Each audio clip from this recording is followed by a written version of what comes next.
Bima Sakti bakal pilih pemain timnas Indonesia U17 dari SSB lokal ketimbang diaspora. Ini alasannya. Masyarakat Malaysia minta Sadil Ramdhani perkuat timnas Malaysia setelah nyanyikan lagu kebangsaan. Sadil Ramdhani, saya bangga jadi orang Indonesia. Patriot Garuda coba merangkumnya di sini.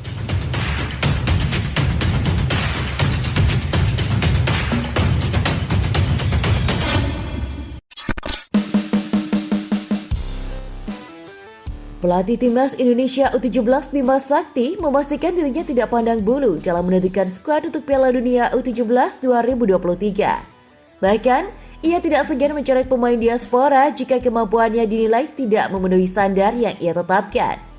Bima Sakti menegaskan, lebih baik memilih pemain-pemain jebolan sekolah sepak bola SSB tanah air untuk timnas Indonesia U17 ketimbang pemain diaspora yang tak memenuhi standar. Bagi Bima, perjuangan para pemain yang berasal dari SSB sudah sepatutnya diberi apresiasi. Namun jika para pemain diaspora memang kemampuannya bagus, ia pasti bakal terpilih. Saat ini ada 6 pemain diaspora yang kemampuannya tengah dijajal dalam training camp atau TC Timnas Indonesia U17 di Jakarta. Mereka adalah Wilbur Lescott di Halim Jardim, Madrid Augusta, Mahesa Ekayanto, Safan Kabil Horito, Arun Liam Sitela, dan Arun Nathan Ang.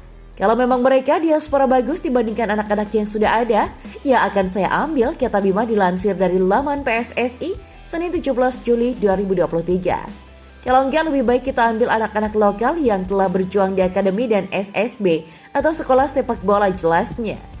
Bima menyebut kualitas menjadi penilaian utama masuk ke dalam timnas Indonesia U17. Untuk posisi khusus ada kriteria lain seperti postur tubuh. Kita sudah sampaikan bahwa kriteria utama pasti kualitas. Kemudian sesuai posisi, misalnya postur tubuh harus seperti back, kiper mutlak atau tingginya 180 cm ke atas, pungkas Bima Sakti. Adapun Piala Dunia U17 berlangsung pada 10 November sampai 2 Desember mendatang. Indonesia terpilih FIFA menjadi tuan rumah untuk menggantikan Peru. Masyarakat Malaysia minta Sadil Ramdhani perkuat timnas Malaysia setelah nyanyikan lagu kebangsaan. Namun Sadil Ramdhani menyatakan dengan tegas bahwa dirinya bangga menjadi orang Indonesia. Sadil Ramdhani merupakan pemain timnas Indonesia yang berkarir di Malaysia bersama klub Sabah FC di Liga Super Malaysia. Lagu kebangsaan Malaysia diputar di setiap laga.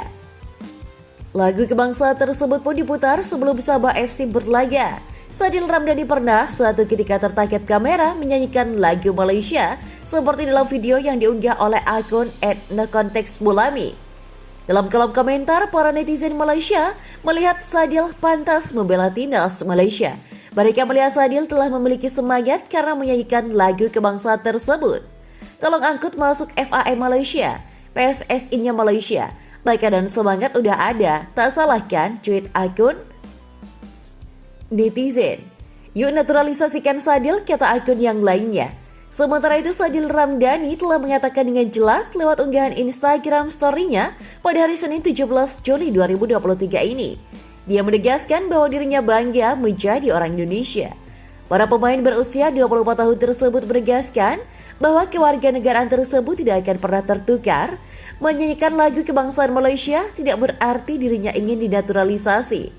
Saya bangga menjadi orang Indonesia. Kewarganegaraan saya tidak akan tertukar oleh apapun. Saya di sini hanya mencari sesuap nasi. Dan dengan berita bahwa saya akan bertukar warga negara itu sangat tidak pantas untuk diberitakan. Ini menyudutkan saya selalu, kata Sadil dalam unggahannya di media sosial Instagram @sadilramdhani. Dan kita beralih ke informasi bola yang lainnya. 3 pesepak bola muda yang bisa dijajal Sinteyong di Timnas Indonesia U23. Nomor 1 adalah striker muda berusia 18 tahun. Ya, Timnas Indonesia U23 akan berlaga di Piala AFF U23 2023. Turnamen Asia Muda itu akan digelar di Thailand pada 17-26 Agustus mendatang. Sinteyong yang sudah ditunjuk oleh PSSI untuk menahkodai skuad Garuda Muda itu, ia pun tengah menyiapkan sejumlah pemain untuk dibawa berlaga dalam kompetisi tersebut. Belum ada kepastian terkait siapa saja nama-nama pemain U23 yang akan dipanggil oleh pelatih asal Korea Selatan itu. Namun diperkirakan Sinteyong kebanyakan akan memakai pemain-pemain alumnus SEA Games 2023 yang sukses setelah menyumbangkan gelar bagi Indonesia. Namun tampaknya ada 3 nama yang juga patut diperhitungkan oleh juru taktik tersebut. Mereka adalah pemain yang cukup menonjol di timnya dan inilah dia. Yang pertama adalah Teofilo Numberi. Yang pertama adalah Teofilo Numberi. Ya, Teofilo Numberi tampil apik bersama Dewa United. Ia bahkan menjadi andalan di lini tengah Tangsel Warrior tersebut. Pemain 21 tahun asal Jayapura itu sempat mendapatkan panggilan untuk mengikuti seleksi timnas U23, namun sayangnya belum berhasil lolos.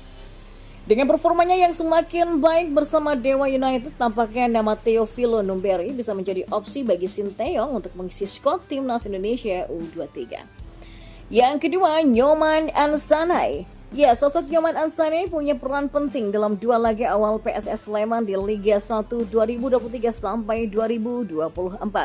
Super Elang Jawa, julukan PSS Sleman, belum terkalahkan dalam 2 pekan pertama dengan hasil 1 kali menang dan 1 kali imbang. Pemuda 22 tahun itu tampil solid sebagai bek kanan menjadi barisan pertahanan PSSI Sleman dan kepiawaiannya sebagai palang pintu tampaknya patut diperhatikan oleh Sinteyong. Lalu yang ketiga adalah Muhammad Ragil. Ya, Muhammad Ragil adalah salah satu nama yang patut dilirik oleh Sinteyong. Striker berusia 18 tahun itu tampil impresif bersama Bayangkara Presisi Indonesia FC pada laga perdana melawan PSIS Semarang di pertandingan lanjutan BRI Liga 1 2023-2024. Ragil sukses menyumbangkan 1 gol. Di tengah kepungan penyerang asing di Liga 1, pemain muda ini sudah mendapatkan kepercayaan untuk menjadi ujung tombak Bayangkara FC. Kepercayaan itu pun dijawabnya dengan sangat baik. Erick Thohir tegaskan tak ada pemain titipan dalam seleksi timnas U17 Indonesia. Ya, Ketua Umum PSSI Erick Thohir meninjau seleksi pemain timnas U17 Indonesia di Bali United Training Center, Pantai Purnama, Gianyar pada Minggu 16 Juli 2023. Pada kesempatan tersebut dia menegaskan seleksi harus dilakukan objektif dan tidak ada istilah pemain titipan. Selama mengunjungi kegiatan tersebut, Erick didampingi pelatih timnas U17 Indonesia Bima Sakti dan ketua tim pencari bakat Indra Syafri. Ya, semuanya memang harus sesuai dengan kriteria, kata Erick. Total peserta yang mengikuti seleksi pemain timnas U17 Indonesia di Bali mencapai 947 pemain dan sejauh ini catatan itu menjadi yang tertinggi dibandingkan 2 kota sebelumnya, yakni Bandung dan Palembang. Para peserta tidak hanya berasal dari Bali, melainkan dari Jawa Timur, Nusa Tenggara Barat, dan juga Nusa Tenggara Timur. Nantinya, para pemain yang tidak lolos seleksi bakal disalurkan ke berbagai akademi sepak bola di Indonesia. Tidak cuma itu saja, mereka juga akan diberikan tiket gratis Piala Dunia U17 2023. Seleksi pemain timnas U17 Indonesia akan berlangsung di 12 kota. Bali menjadi kota ketiga penyelenggaraan. Selain itu pada hari ini, seleksi juga tengah digelar di Tangerang. Selanjutnya kegiatan tersebut bakal diadakan di Samarinda pada Sabtu 22 Juli nanti. Nantinya para pemain lulusan seleksi di 12 kota itu akan digabungkan bersama 34 pemain yang sedang menjalani seleksi pemusatan latihan atau TISIT Timnas U17 Indonesia di Jakarta. Seluruh rangkaian seleksi bakal berlangsung sampai 28 Agustus 2023.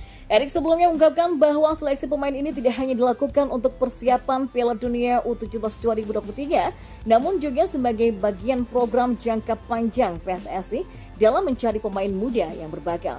Ketua Umum PSSI itu menekankan bahwa hal itu dilakukan sesuai dengan arahan Presiden Joko Widodo atau Jokowi pada beberapa waktu yang lalu.